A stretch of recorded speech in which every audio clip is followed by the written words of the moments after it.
Me aminua Hon Joseph amankwa MC wo Kwabre East minua na say week na emai nanu muka nanu ba ko be ka say na yikurawu ama je say me so na mko ba tama no mu bi omukọ ye so je say wo se na yewu ama je say ni kuru ti ni kura nti je say ni de nyina ewu ba bia ni de wo bia wu na enra so masakasa yenti ewia ye ni me nua chief bedin komo Mamponteng Market how are you come to say eja we na ye ba mu no efie miensa papa ni pa wan start ye basabasa ni anti ase ye wo ye basabasa ni anti ase bebre nya eja bla wo se eja we ya timu mu enye ni pa kuma se jia mi jia o se mi to mente de no wonam nyina ayira so on te so man pani so e da sade ni ade to nanum o mabua ye no onye free sawa ha mu so on ti mi ye free sawa ha mu dia on the army am ya ka ko boso ya ka kwatrem ya kwate wo dwomura kankan no wo ye ya ti asie wo ya tempransa abati bia bi on ma abati na ya bi ya ponko kankan ne ne afie ba na wo ya ti awia ati ani ejane eti de nyame ni siramu ya pamocha o se ade sirade ane se ejane na bia ban peso obeya amaya ne a ti esresa mu ma ye kwan ni enko dwanim ni enko boso ni enko tinem na se wo ya ne ye wura mane na ni ensuo to ye ati ye gumi nua ba ko nchansen so ni so mu ne emanyina se high tension na ha ya pa eja ye ema no na ya na ayayi se de omu kan se wo ma tenka che se wo mu ntehwe wo mu twitwa bra na wa ko hina obusa se sa bere ba bia ma me anya duade atenkan ye de asema wo kan hweye wo mu be ma no true level bia wo mu de atenkan ye wo ma de o wo mu ji che se na minua MC Honorable Joseph Amankwa ewa homa no so asemu yi asemu a enye nne emire bi meko kanya asem ni predecessor meko kan enya asem afi kura de na akoye busu asem na de no de ayemie de no de ayemie na ya ba bedru he na no mekaya vice president eba ho say dwa Jubilee market oba ho ese ye no ni crofrom na ye dim koma ba market bi aye boso because a marketer say enyi ni dodo minua me mo ache mo akwaba chief boko de John pada Roma me ho ye dodo na so so mutan nyame adom me ho ye pa kwa bi before ampanifo nyina te achiawo yeah jomo so na dia ye dia hwe adakro wo ha office wa na media de jaba aba office o because baby adru no o ma so matin kan nyina ade na dangerous pa o ya rehotem enye ni dangerous kwa na ya rehotem John we dey me ma wo musa me de asie na maka ayaka asie yen kamatem na me ma a bit of history about Mamponteng Market no enye eno an start here be in 14 years ago and I jay ye jan ho na you say you inherit assets and liabilities and this is member power afi any kakanye and amount me municipal chief executive a make say me ba ye metro nyina ni mpem akonya me fo ye boso me ngotini nyina ye tia me the vice president about through the regional minister akonya me Dr. Mwakohe ye the vice president aba and no dan Kenya vice president ba ye o state categorical ema Mamponteng game former na se Mamponteng man na wo ho na sanse ayebo afo na me mawache vice president kan me yete se eja no ekwan bi aso ye hawa MC ya to nanim enti ekwan bi aso ejai ye be ye ho adwuma na yakopon ya adom a ye wie memma na ba be eja asem nche mu ni se enu a emma no ni kan se demonstration asa na oka obi abeti ase enam se me no ya metie no se gare kra to form e wo ba bi amete chama me yesa me ko hon mi kodo na emma na wie akasakasa ne ade a na ɔmo yɛ no wɔ dwem hɔ na ɔmo awie nti meni wɔnom kɔhyia a wɔ me office nnura na mekyerɛ mu ma wɔnom te aseɛ baabi ama kɔduru na ɔte ɛne nnɛ na mewɔ nkran mebɛkɔ nkran ne dwan ho nti mekɔhyia mmaa no wɔ dwem hɔ ɛka kyerɛ wɔnom sɛ anamɔ a mentuo nie memma wɔnom every minute of my time ɛfa Mamponteng Market no ho ɛbaeɛ menkaa sɛ ɛndis aban ne hyɛ aseɛ atwa mfie du na nye na contractor free site nti woba asambɛ ne nhyehyɛeɛ mu a ɛnam sɛ ɔmampanin aka sɛ yɛfrɛ bibi legacy project ne kyerɛ sɛ adeɛ a aban dadaa de ne nsa kan a wantumi anwie no yɛaba yɛnwie na wokɔhwɛ legacy project a common fund nhyehyɛeɛ no project wei no ɛnyɛ bia nti wontumi mfa saa sika nkɔyɛ nanso so metena aseɛ na 24-hour economy market a ɔmampanin si yɛnsi bi wɔ municipality anaasɛ asambɛ biara no ɛho nhyehyɛeɛ nti na menam wɔ nkran yɛkyerɛ sɛ sɛ ɛbɛyɛ yie deɛ contractor yɛ a wɔwɔ ho yɛne na ahyia kasa regional minister bɛm local government minister bɛm wɔmama project coordinator wɔwɔ local government ministry abakɔ abiria yɛne na akɔ yɛ a baabi adu no market no na ɛwɔ sɛ yɛyɛ modification ahyehyɛ ne sɛ kane no na scope no ɛso sika a ɛda hɔ a yɛyɛ bɛsi 24-hour economy market no ɛntumi nwie nti no ɛwɔ sɛ yɛte so ne yɛtumi de saa sika no a yɛare fɛnse da hɔ no anaasɛ yɛde ato hɔ no ɛwɔ common fund mu no yɛtumi de wie saa project wei sɛ saa stage no ne yɛaduru nti ɛno a makyerɛ mmaa no mu ma adwobrɛw aba na no meyɛ wo kakra a mewɔ ɛne sɛ da biara no aban ɛba power na sɛ project bi wɔ hɔ dada a obi a musa question biara aban ne kɔ a aban foforɔ aba no afei na question sɛ bɛsa aseɛ na amanfoɔ ɔte agu abɔnten na wobusa sɛ mmerɛ na ɛkyɛ mu no saa sɛ ndc aban gya adwa yi kɔɔyɛ mfie nwɔtwe blɔg baako koraa yɛanto no wɔ hɔ kyafei mebɛtena akonnwa so bosome nwɔtwe na afei nka adɛn nti bi nea questions no ɛwɔ sɛ yɛhyɛ aseɛ firi baabi busa nanso medeɛ ɛnyɛ me ya sɛ ɛba saa medeɛ ne sɛ ɛwɔ sɛ ɔman no ɔmampanyin de ma bɛdua Kwabi Isa no sɛ menhwɛ sɛ Kwabi Isa asomdwoeɛ ɛna afei yɛbɛbɔ nnipa ho ban ɔman no bɛnya baabi atena adwadifoɔ maa ne obiara bɛtena ma ne ho atɔ no ɛno nti masɛ mmaa no bɔ sɛ wɔn mu nya abotire ma me nna kakra contractor bɛba site na waba abɛyɛ n'agya no wɔmanya baabi atena sɛ wobusa ɛho asɛm a ɛno a me ne wɔn akasa ma adwobrɛ ɔba na nkyɛ contractor no bɛba na waba abɛyɛ adwuma na Mamponteng maa no na deɛ me ya no ɔho woyɛ pylons no na no me firi nkran ba bɛduru ya pɛpɛpɛ na pylons no ahoma no a ɛfɛ na high tension no baako ate ɛte kɔtɔ obi fie so tɔɔ ne container so ɛma container no ɛhye nneɛma ɛwɔ mu nyinaa sɛe efie no nka ɛyɛ ase wɔyɛ sɛ wɔ fie no mu nyinaa nane high tension line efiri akɔsɔ mu na nam ha o nti ehu nti maa no sɛ mo mo ka nyinaa no is legitimate ɛyɛ nokora nanso so sɛ yɛse aboa twen no asɛm a ɛbɛ kɔɔtu amansa so kura no meme deɛ ne sɛ wontumi sɔre prɛko pɛ nka sɛ contractor kɔkɔ yɛ adwuma yɛwɔ nhyehyɛeɛ mfeɛ bi naani na gya naka hɔ nti yɛabɛyi no masɛ mmaa ne bɔnora sɛ kwan biara so sɛdeɛ mene vice president baeɛ no ndc aban akannifoɔ ɔmampanin gya ɔmaama ɔmfa ne tasuo sɛdeɛ aku ngu fam na ɔmfa ne kɛsrɛ mamfa nti ɔman no nya me mu awerɛhyɛ mu na kwan biara so afei yɛ a yɛwɔ mu yi ɛnkɔ awieɛ yɛbɛyɛ dwa no ɛna ɔman no anya baabi atena edwemfoɔ mmaa ɛwɔ Mamponteng ɛnya edwa no nyɛ Mamponteng kuro biara no koraa na ne bia o ɛyɛ municipal ne nyinaa nkotoɔ maako aduanan nsia no yɛn nyinaa yɛ dwa no nkɔsa ha yɛ yɛ ahenkuro nti yɛtumi si saa agya wei a animonyam kaseɛ na abade ama Kwabi man anaa Kwabi Isa man ɛna bi aka Mamponteng na afei yɛaban NDC aban nti ɛsɛ chief ɛsɛ mode 24-hour economy market no sika no ɛkɔ akɔhyɛ wei mu but saa na mema yɛ nti regional minister Dr. Amoakone ama matwerɛ krataa de akɔ ya local government ministry no ɛhwɛ ya nanu yi me kɔ yɛ me ne common fund administrator Dr. Mr. Yansen akasa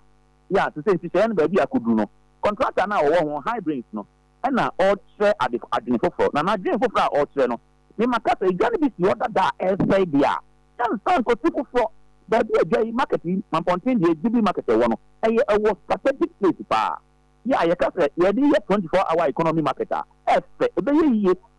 dan sɛ yɛbɛkɔ akɔsi ne baabi foforɔ bi nti 24-hour economy market na yɛare fɛnse ne sika da hɔ no saa sika no na mepɛ sɛ yɛde kɔ saa market yi ho ɛno nti ɛnyɛ adeɛ sika no sɛ waha o eda kwabi isia sika no nyin kran omampanyi ahwe me ya disburse sika no ama sika na ba abedru kwabi sika no assembly bi ade wo nti kwabi isia ni ya reference jefe yemfa yensan kan percentage ni awa ti ato ya omampanyi na kire no yemfa nyinti no me maka se ene ye de bekọ sa market existing market na at na 14 years na contract free site no eno ne ye de kwakoye nti oman no nya abotre na nya de a ebe san ho Opo for what me dance ni kabaya ana say the only be what me dance ni wa bo sika no wa nti oman no nya abotre nya me mu awisumu enya omampanyi mu awisumu ye de sika no ebe ye sa market we ya minim say be ya nkrata asem akwakodu no enya de a omampanyi be chima no awofom nkrata asem chief nkrata asem no ye contractor no de ana say aban nkrata asem no na ai problem sika no wo ho ye ne contractor no say ya ne contractor no na ena ya asem the contractor na what na ho so many years no ono no asem na mo kan ono na say o ye problem to see ya and this aban omampanyi Secretary John Dramani Mahama ye dia ya krado nkrata sepi na ba bi akodu ne de aka contractor na wo ho no contractor na say na asem ama igya no eye sa nye sa so what say uko assembly uko Ghanaian Times ma that 24-hour economy market it has been advertised Eco Planet na ye consultant more advertising or graphic him yes so like to say contractor or work on high brains no ono na ye friend say akwansidie e dia ma pesi ami hu say yen ko ho fa 24-hour economy sika no enko ho ni enye de sense ono na wo ho 40 years ni what match ho na no me ne kasa say sika dada no adwuma wa ya bedu ba bia wa ya du no o claim say ni sika nyina ne sankan ye nti pesi a wokofa wo abon the contract ne kofa fofra that means that asem na eba no nti wo no na ye ne ka ho asem say onfa na IPC so always ye no onfa bi match say yen hwe de ka ewo mu ye hu say ka no aka pen en na say aka da bia da me ne minister be sia bia o ka ho asem say contract na da de na wo ye wo nti contract no na ye wa asem bia me na ka no radio so say Mamponteng ma e wa asem bi e ka e de afa Jubilee market no wo ha contractor no high brains no ono na say yen direct bibia fan ko ho ono na aka na say aban ni any window bi obetimi afamu looking at aban na me say aban procurement process bibia e yen krata asem aban sorry nne o say contractor no ma je free nsem say ye de ne ka me ba ye krata bia ni ho ametima hu say o raise IPC no ye tia ya na say ye ntia contractor no ne ba me ye hu my friend a consultant so every contractor no friend so mra contractor dey kia o kan atempo for you see am no cause ADP consult who we are me pa me de o mo number be ma no for ADP consult say how many times na municipal chief executive amankwa aka the contractor ne mra ne ntraffic ni kon crime e ko trankan na what contractor no asema me kan MP ye dance ni MP ni na onyina ni MP ni na ko marketing ho said ye be ya contract and ye na traffic media no say o ma mi ho IPCs no ni interim payments are wanya certificate raise ye bi entia market na si won ka ye sen na say ye say unim pe na no force no ka tell me say eja no mbetima ye ja ni nyina ama ya wi a award contract ni awarding 8 million Ghana cedi tabre no say am no ka say what is 62 million Ghana cedi ne betima wi na assembly si nyina yes the common fund the crown say anya bibia guidelines the common fund ho ya fa anya se crown 2 years and start 2 years tika and we betim that to and na 62 million na o kan ye tim dia ma no and it 62 million current Ghana cedis ana tete no na o kan Ghana cedi anti hey that's 6.2 billion. Yeah, 620 billion. Hey! You calculations there. Yeah, I didn't go. Contract I awarding 8 million Ghana cedi no. And then 62 million. Akoma FM. And papa, mo nyina mo mra me moa. O mampani juma di odi asem sa wonim sa mankwa betima pre akonanim aboa. Me ma report no every minute about Mamponteng Market. nti papa enye se yen ba dia ma ne tie no aban ne je ho anase municipality executive manager ho na be ya yere no na ho mi kro ma me fi he ya ni ma me no mi nua ma no wo ho nti sa dem na me ka no Sir John ene Akoma FMT for municipal assembly no aye na fam die biada na ma kan kire wo se sia me no ka sai me dia me say nkata sama ya tro ba bi akodu say 24-hour economy market I what you see for no me say sa for na equity no and here dey na so yes I agree with you say we no ho dia ene I mean this is what say yeah I agree with you yes me contractor free site and you have to kan nkonko ye contractor free there bi yen ko si for na ba bi aye do no me de madam vice president ba ha no on makasa ma ba bi abiduru no akaka kra bi say onya yes sikaba na ye dia be me so ko national budget mu no there wasn't anything but fine your contingency vote or bit na ko no so and that so no e wa hin and papa enye municipality executive e na hold the market no ai say yin market there be enye aban na say yin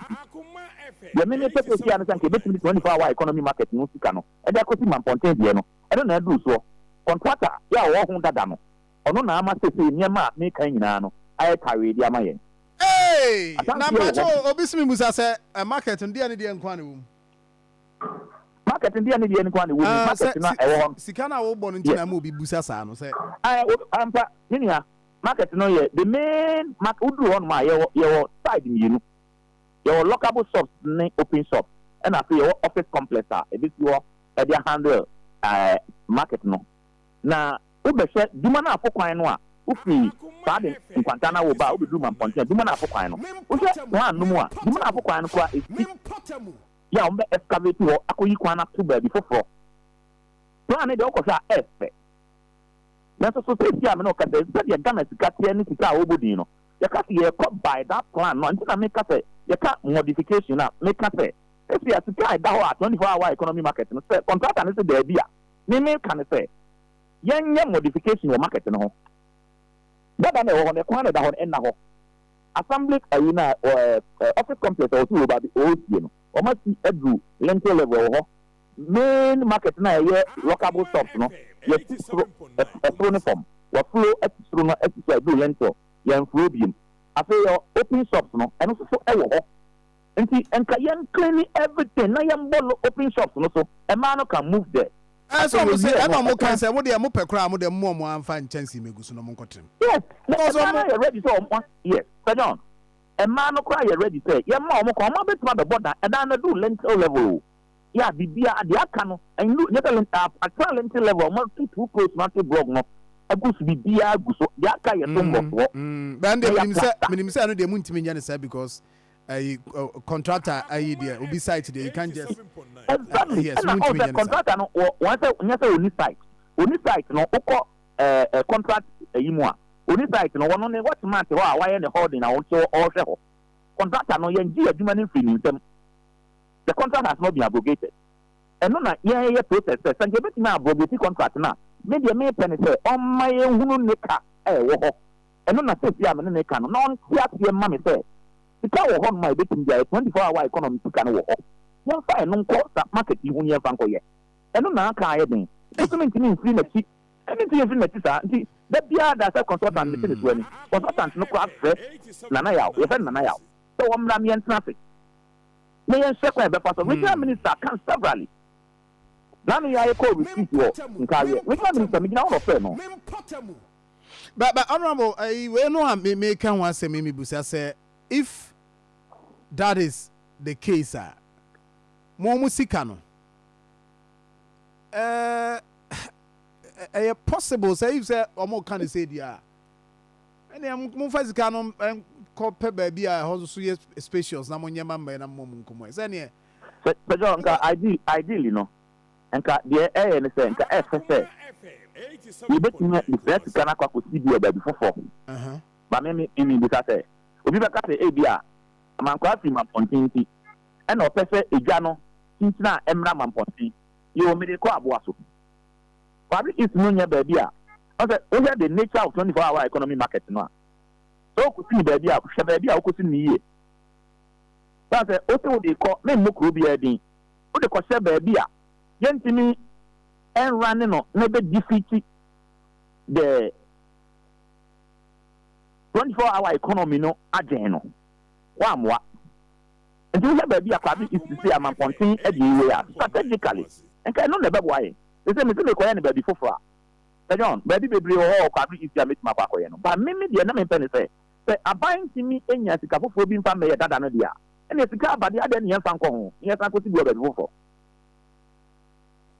what did the Machona? Oh no, I me to was saying now. Mamponteng, okay, Mamponteng Hano, a man or what a high tension. I see. Hey, dangerous. You could do before. You could be a damn says Yamanoka, Anne, or here my assassin, a war, Dimana for Quanso. Say, young could see a 24-hour economy market no. 87.9 Kumasi. A war, after the phone at the Horning Channel, the back of London.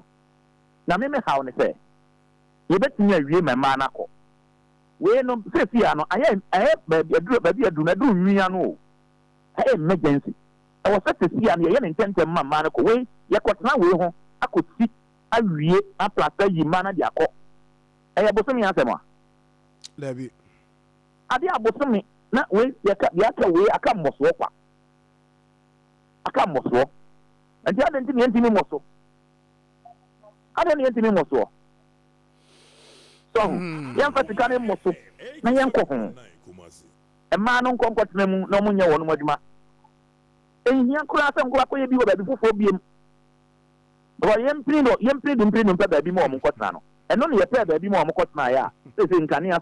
a tia, maybe come may. Am I say may or my am I into the empty dinner? Or no come mobile meet ye. And the Fabian, yes, I do on Mocotna be a be ordered. John. Anyway, na enti says ya de me the mercantile Mamponteng mine any Mamponteng Kwabi is nyina ne say ono munya resemu wa ban mu omunya resemu wo me am yɛrɛ mpimu ase bi mo mampani wa ha amankwa mi mu na ba bia ba bedru no o man no sun mi sun o mo hawo ye mo hawo ba bia dru no de ye ni bibi e bituma ye biem sɛ ye bɛ sɛ na egya no yakoko and into a moment, crying, and never know what I say. And I'm crying, I make up regional minister. Damon and Aquaco, D. Incutahon, Incutahon, Chino. You bet, Tino, said the end of many one kind. A bar, you know, one Baba Snatches. Not to your say, in Media Gubre. Into a mining yard with him, and Omunabu Tempa my end. Before say Obercono, and Rami who Jumadi be OD, and I'll commend you, Ewo Hona, your video nama, Omo Facebook Nashe. I say obi the filling station all ya na said there one engineers ma who say not move for ka ho bi na mo engage contractor what is the problem e dey na na ekoso ho Kwabi is na ba ye omo fe utie the amount for kan social media say fe ha airport achi ntiama development ki koso ha Ubia finka na so bepe bibia ya Kwabi isi ha na oba na nipako na o ye say adwuma no mikodu ho na mehu say e filling station na oye ka filling station na oye no minia ka kwan no a e free tete e bu mfie aduonu 50 years ni a Rollins years a ka kwan free so am kwanta business ko ayi no atebubu ye gi no e kwan no na wode e